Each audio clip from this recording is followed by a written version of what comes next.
அவிநாசி பகுதியில் மனிதாபிமானமற்ற சம்பவம் ஒன்று நடந்துள்ளது.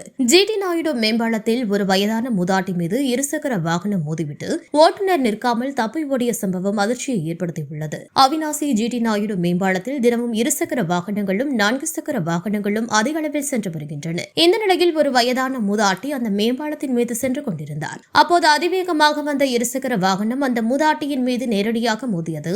மோதலின் தாக்கத்தில் மூதாட்டி தரையில் விழுந்தார். ஆனால் வாகன ஓட்டி நிற்காமல் அப்படியே வேகமாக சென்று விட்டார். இந்த அதிர்ச்சி சம்பவம் பின்னால் வந்த இருசக்கர வாகனத்தில் பொருத்தப்பட்டிருந்த கண்காணிப்பு கேமராவில் பதிவாகியுள்ளது.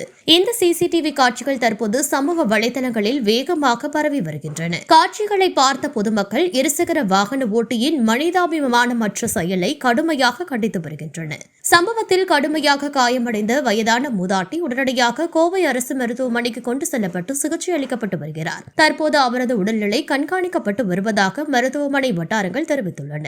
அந்த வயதான மூதாட்டி மனநலம் சரியில்லாதவர் என்றும் கூறப்படுகிறது.